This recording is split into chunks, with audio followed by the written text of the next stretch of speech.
What's going on, FFBE? Time for another news day on Tuesday. Today is May 4th, 2021. Let's get right into it. We've got the other half of the banner.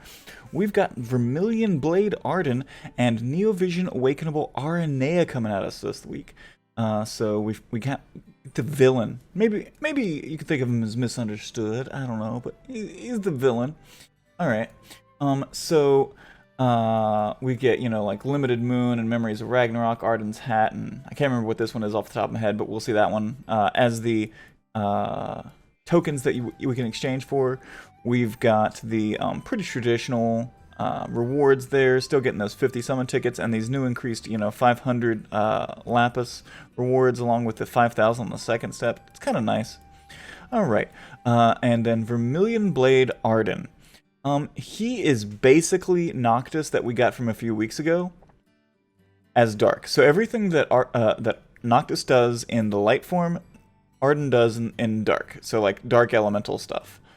So that's basically the trick to Arden. He's kind of the same unit, basically, but for Dark instead of Light. His Brave Shift cooldown is 0 turn cooldown, and it is available turn 1. Alright. His Super Trust Mastery is a close with attack 57. Attack 57, defense 40, spirit 30, elemental resistance for dark 50%, increase physical damage against humans, so human killer 50%, and increase jump damage by 100%. So it's really nice for those jumpers that are going against human enemies, like, I don't know, Gilgamesh or something. Yeah, Gilgamesh, Asura, and then it does have increased dark damage resistance. Then we have his Trust Masteries, which is Rakshasa Blade. His Rakshasa Blade is a 162 attack sword with passive autocast at the start of battle for increasing physical and magical dark damage and increases jump damage by 100%. His vision card we'll go over a little bit later, and again, his abilities are very similar to Arden or Noctis's, but just for Dark. It does look like he's getting a global upgrade to his jump ability in his Brave Shift form, so I very much look to seeing the damage upgrade on that, because it's pretty much just a damaging skill. And he does get bonuses when bonuses to his attack when equipped with close. Alright. Then we have Arinea. Arinea, she loses the helm when she goes into her Brave Shift form, but she's still just a Dragoon in both forms. Her Super Trust Mastery and Trust Mastery stay the same.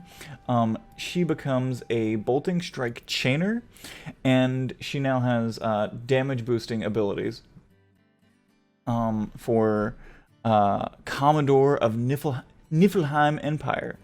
And then her featured Brave Shift abilities would be passive 200% self buff for demons, reapers, and machine monsters. So that's a nice little buff. But that's a passive buff, not a active buff. I do believe. Yes, it is. It's a passive buff. And then Dragon Thrust, leap into the air, then attack one enemy in 2 turns when activated. That would be a 80x jump delay with a 2-turn timer on it. Okay? So then we've got the Spring Equipment Enhancement event. I'm going to turn on the news for ants here. Alright. So this is the item world coming at you again. I feel like they're throwing it at us every other week at this point, but okay, I'll take it. We have Nightfall Cleaver, which is coming at us this week. It is a 160 attack, and it boosts equipment attack when armed with 2 one-handed weapons. So it is a single-handed axe that boosts equipment attack for dual wield. So very interesting.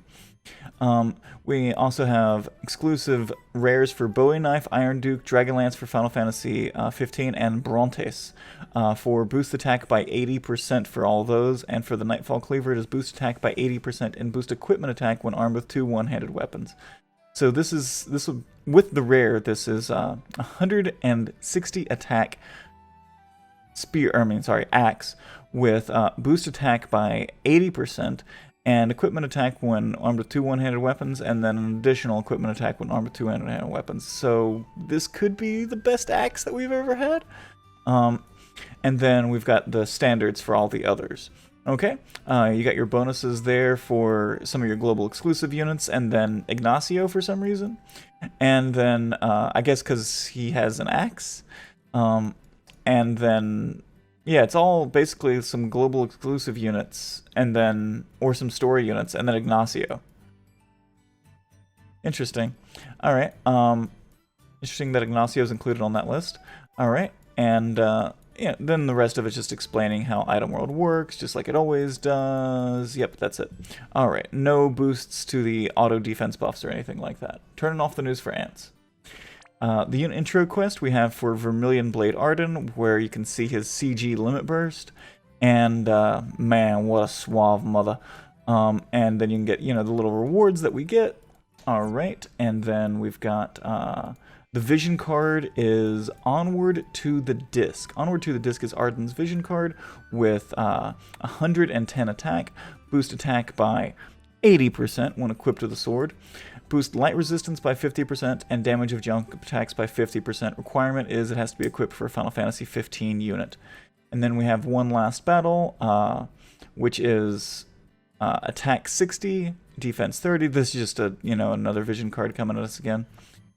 With fire and ice resistance by 15%, or total of 30%, and boost attack and defense by 20%, and fire and ice resistance by 30%. So is this getting added to the permanent pool? Summon an NV unit. Yeah, so it looks like this is getting adding it to the permanent pool. One last battle. Alright, cool. So we have another permanent pool vision card.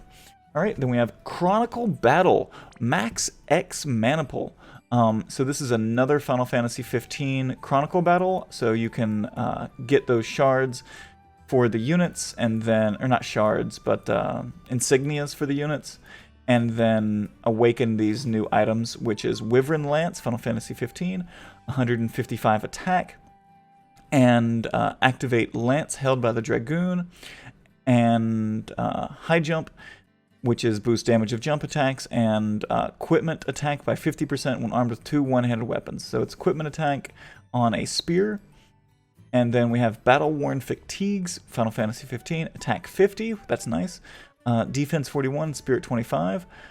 Activate Will to Fight to the End Plus, and Brave Warrior Keeping Hope Alive, which is boost fire and water resistance by 50%, boost equipment attack by 50% when armed with 2 one-handed weapons, and then boost attack, defense, magic, and spirit by 20%. This is a rather nice, nice little piece of clothes. I like that.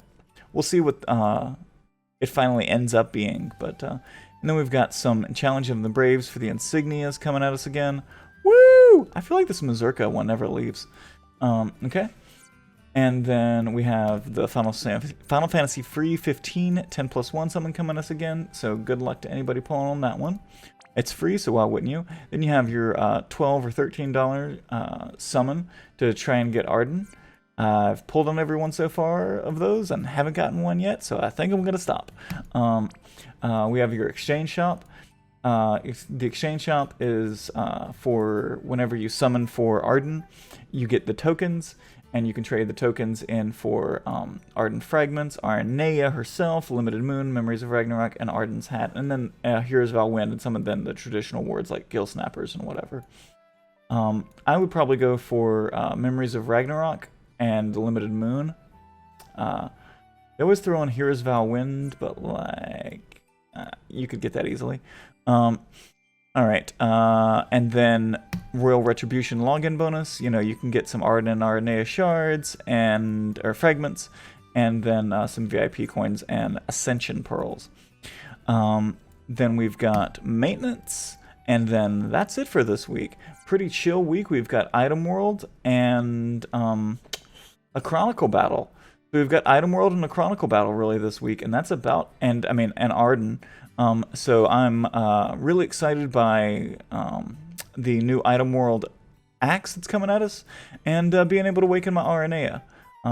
Alright, thank you guys for hanging out. Much love, and peace.